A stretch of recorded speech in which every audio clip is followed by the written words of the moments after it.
Okay. All right. So, Amy, over to you. Thanks, Aaron. I'm Amy and I'm a believer in recovery. Yeah, thank you so much for asking me to do this. It's a real privilege to be able to do this. And that song hit me really hard. Like I felt something welling up inside me because there's a line in there that says sinner, condemned and unclean. And that's what I was. But how marvelous, how wonderful is the love of Jesus, to go from that place to where I am now. And I guess my prayer for tonight is that what I'm about to say testifies to what he can do in someone's life. Because I have to be really careful around this stuff. Like when someone asks me to share my story, there's a bit of ego in there that goes, oh, they picked me. Look at me. And I have to be really careful. And I guess I'm dealing with it now by let's just expose it to the light that's what comes up in me. But what I really want people to take from this is look at what Jesus can do.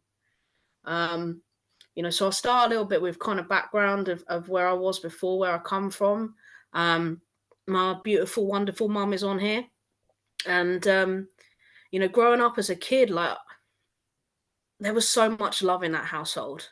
Like, I had a really fantastic start in life. But I was always a bit different. If I look back, I was a bit of a weird kid, right? I wasn't one of those kids out playing on the street. I was more interested in books and people. And I always felt, yeah, I felt different. Like I felt home was my safe, comfortable place. And yet there was something kind of weird and scary about the world outside those doors. And, and then going to school and some of the experiences I had when I was at school, kids can be cruel, and that wasn't what made me feel apart, but it added to that sense of, do you know what, I just don't fit in here.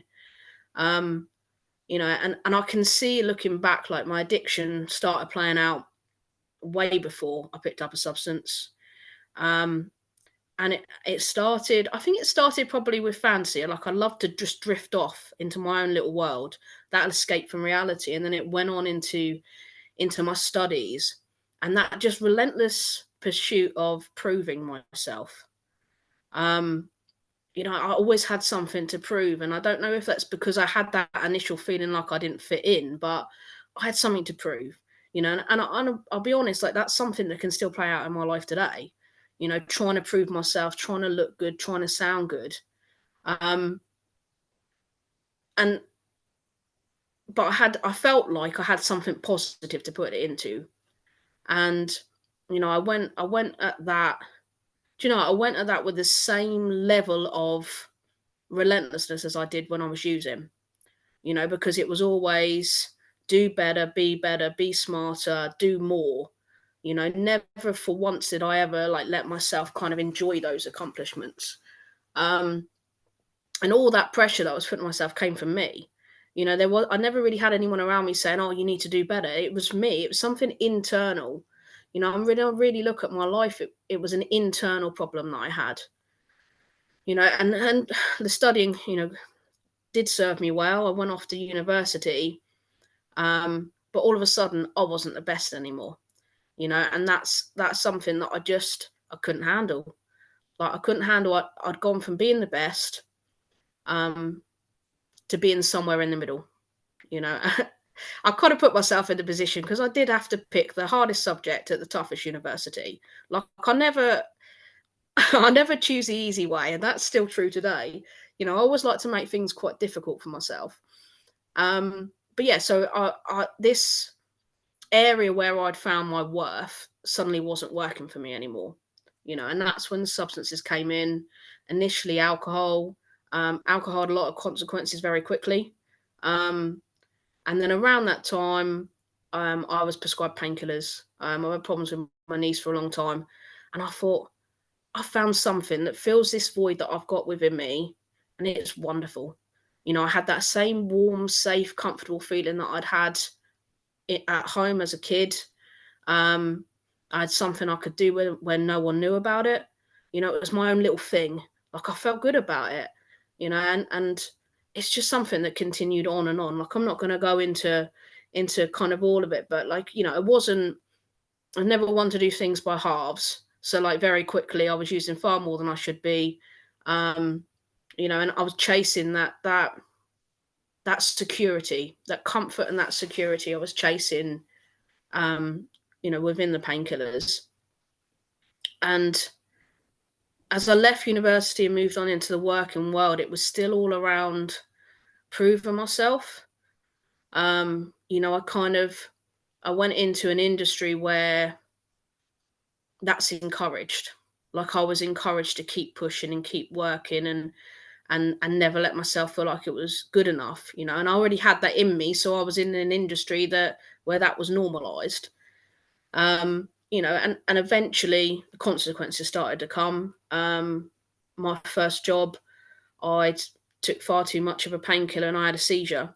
I lost my license at the time. I had to give my license up, and all of a sudden, this it's like the rug had been pulled out from underneath my feet. This thing that I'd found my worth and my identity and my security in was just gone. You know, and it was tough, but you know, got back up on my feet, got into another job, but it was just this same cycle, always trying to find my worth and my identity and my security in something external. And the more pressure that I put myself under in these circumstances, the more I ended up using to try and keep up with that and try and find this like this perfect balance of, you know, if I just find this right mix of external stuff, then I'll feel like I'm enough.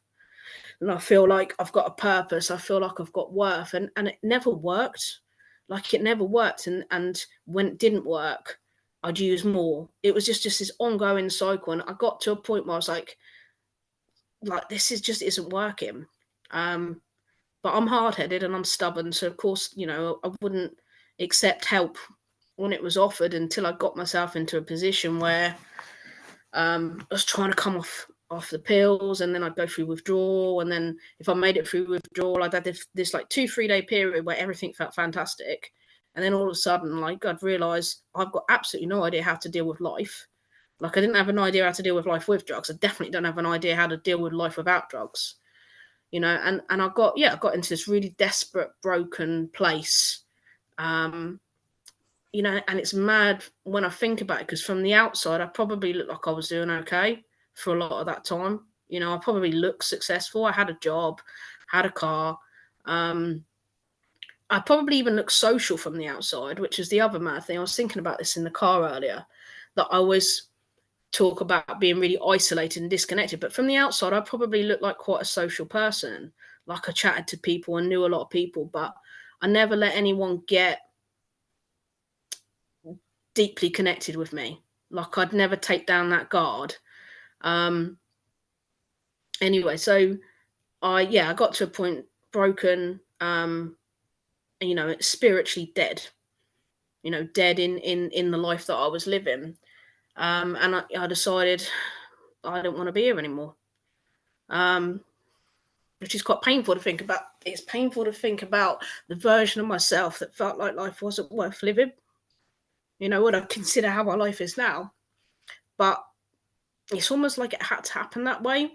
Like I had to recognize my own weaknesses, my own limitations, my own.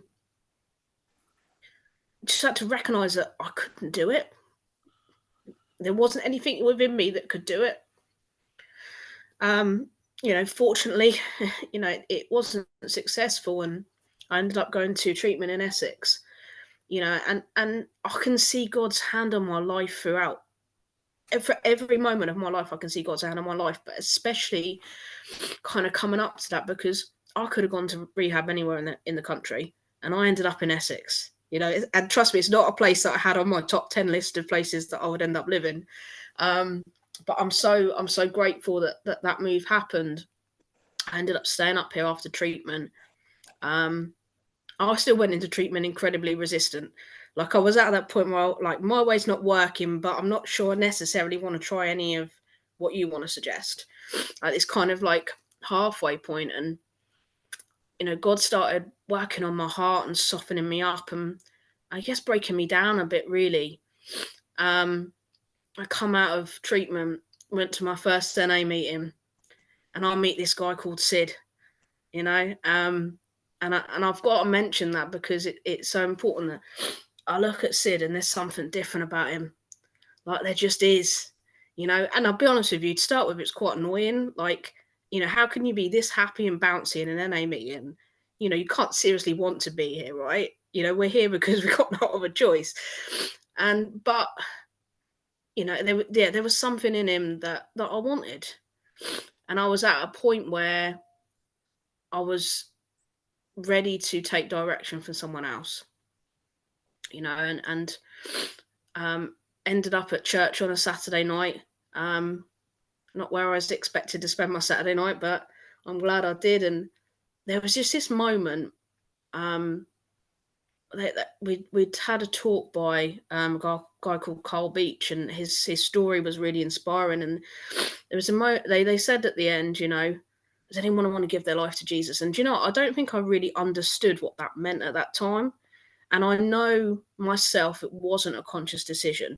You know, it wasn't like something in my brain said, "Oh, this sounds like a really good idea." There was something that changed in my heart. You know, it was just a shift in my heart, like a switch. You know, and my hand went up, and you know, I don't know, I don't know if I necessarily knew like what that really meant, but I just knew that something had changed. Um, and that was the 23rd of October 2021.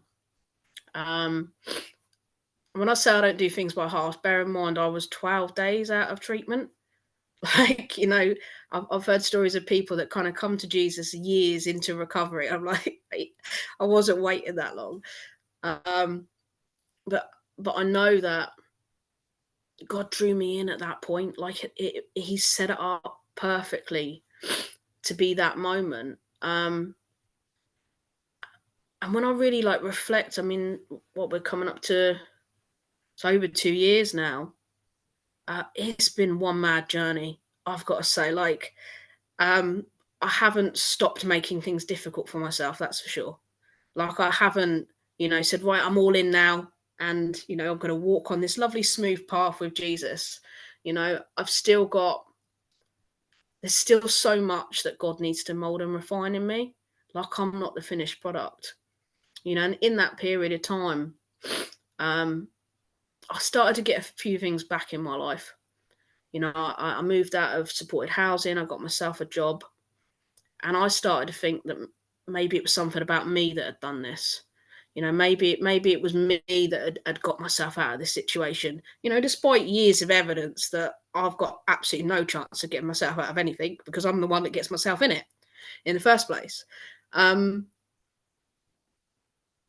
but yeah, I started to kind of think that I started to, you know, I stopped going to meetings, and I started to distance myself from God. I started to try and do things in my own strength, and started to put myself under pressure again, and trying to you know, prove something in my work. And I still, again, from the outside, I would have appeared like I was still doing everything right, but inside something was changing, and it led me to two relapses, and it was painful. The second one especially. Um, but looking back at it now, I'm grateful. You know, I'm not suggesting that anyone needs a relapse to, you know, to humble them, but I did. Like my ego and my pride needed to be smashed in. It needed to be. You know, I needed to recognize that what I do, everything that I do is because of Jesus. Like I just don't have it in me to walk that path without him. I don't have it in me to do life without him. Um, and so I like this period of recovery, you know, there's been more and more work that's been done on my heart. Um, there's been more and more transformation, you know, and it is ongoing. You know, like I said, I'm not the finished product by any means. There's certain things that play out in my life more than others. A big one is defiance, something that's run through my whole life and still continues to cause problems. Like I don't like being told what to do. you know, and that extends from people in my life to God. You know, there's still a part of me when something comes up that wants to push back, even if I don't have a logical reason. Um, but God's working on me in that, you know, and sometimes it comes from trying to do things my way and it not working out so well.